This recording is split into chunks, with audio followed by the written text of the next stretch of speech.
Welcome to the League of Legends Champion Spotlight, featuring Talon, the Blade's Shadow.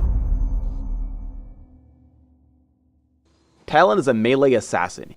He utilizes stealth, speed, and a wealth of crowd control effects to take down his opponents one at a time. Talon's passive is Mercy. Talon deals bonus damage to enemies who are slowed, stunned, or rooted in place. Noxian Diplomacy causes Talon's next attack to deal bonus damage and inflict a bleed on the target. This bleed deals damage and reveals the target over the next few seconds. Activating Noxian Diplomacy resets Talon's attack timer, so using it immediately after landing a basic attack will increase your damage output. Rake sends out a wave of blades that return immediately after. These blades damage and slow all enemies they encounter. Cutthroat causes Talon to blink to target enemy. Immediately after blinking, the target is silenced and receives bonus damage from Talon for a short time. Shadow Assault is Talon's ultimate. On activation, Talon sends out a ring of blades and turns invisible. While invisible, Talon enjoys bonus movement speed. After a few seconds, or after attacking a target, Talon reappears and the blades rush back to him. These blades damage all enemies they hit, both on the way out and back to Talon. I face Nidalee in top lane. I generally have enough mana to constantly harass with Cutthroat, Rake, and Noxian Diplomacy. I focus on killing minions but always jump on her whenever I can. Once she gets low, I use Shadow Assault to catch up to her. Walking past her, Shadow Assault and Rake deal a ton of damage. Afraid she'll retreat, I take her down with a flash and pick up the kill securely. As I attempt to get back home, Lee Sin comes to gank me. Check out how I escape. I jump to him with Cutthroat when the minions arrive, so he can't slow me yet. Then I immediately land Rake and keep running. I then move so that the caster minions block his chance at landing Resonating Strike. Once he breaks free, I know that he will immediately toss it out, so I juke to the right and make it out safe. We get into a team fight in the jungle. I hop onto Nidalee and burst her down, immediately using Shadow Assault to evade any counterattacks. I head over to Vayne, eventually taking her down with Rake as she runs. Afterward, I'm afraid of Alistar, so I tag him with the silence from Cutthroat and then move on to take down Lee Sin. We get into another team fight in the river. Alistar gets caught and dies quickly. We push onto Kayle, and when I get kicked out by Lee Sin, I chase with Flash. Taking down Kayle, I move on to find Vayne. I know we'll win this fight, so I'm trying to clean up kills. I use Cutthroat to prevent her escape, but she flashes first, which resulted in me dying. Our opponents make a comeback and have taken down some of my teammates. Thankfully, Talon shines brightest when your opponents have no cooldowns. Right away I jump Nidalee because she's low and a large damage threat. I then misclick and exhaust Alistar instead of Vayne.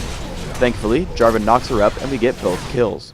After, I move on to Kayle, who has no chance to escape thanks to Jarvan's exhaust. Lee Sin joins the fray, who gets greedy when he sees Jarvan get low. Greed causes his demise and I get a quadra kill. Because Talon has good burst damage, he works really well in coordinated ganks. As Warwick and Twisted Fate get into range, I jump in with Cutthroat and take her down with Rake and Noxian Diplomacy. As an assassin, you have to do a good job of estimating your opponents. Making a wrong move will get you killed for no benefit. Here I've been harassing Nidalee and I think I can kill her. Unfortunately, as I dive her on the turret, she gets healed by Soraka's Wish and exhausts me, preventing me from dealing enough damage to kill her. I'm not sure if I could have flashed out, but either way I should have known both Exhaust and Wish were up. Talon does have some sweet escape tools. I get caught by Brand and Nidalee. Instead of panicking and flashing right away, I just pop Shadow Assault, using the movement speed and stealth to create a gap. Nidalee does chase me, so I finally do flash over the wall to make it out. I push Nidalee to her turret and use Talon's largest burst combo. I flash into range and use Cutthroat. First I hit her with Rake, giving me 2 damage amplifications. Then I pop Shadow Assault and immediately attack, causing the blades to hit her twice while I deal bonus damage. I didn't even land Noxian Diplomacy and still dealt over 500 damage in an instant. Shadow Assault has a number of clever uses. I see Misfortune out of position in mid. I lead with Cutthroat, then Rake, so that my passive will give me extra damage for Noxian Diplomacy. Then I pop Shadow Assault and wait for cooldowns. Warwick does show up to kill her, but I could have taken her down with the second half of Shadow Assault and the freshly cooled Noxian Diplomacy. Assassins also have to pay attention to crowd controls in large fights. While jumping out of Soraka with the silence from Cutthroat was probably the best target, it was also right next to the enemy Warwick. He tags me with an infinite duress and suppresses me until I die. For runes, I take Armor Penetration Marks, Flat Armor Seals, Flat Magic Resist Glyphs, and Flat Health Regeneration Quintessences. This setup is aimed at giving me the best laning presence, which is Talon's biggest weakness.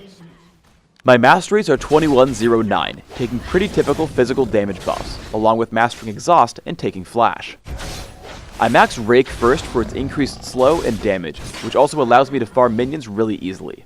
I max Noxian Diplomacy after, interrupted by a point in Cutthroat at level 3. Basically, I'm just trying to get as much damage output as I can early on. For items, I open with Doran's Shield.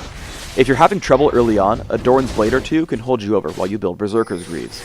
After, I grab Yomu's Ghost Blade as soon as possible, and transition into my bigger damage items with Bloodthirster and Infinity Edge.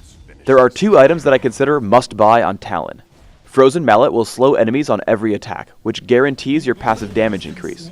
Quicksilver Sash is the only way for you to remove Exhaust, so if you get stopped by enemy summoner spells, make sure to grab this item.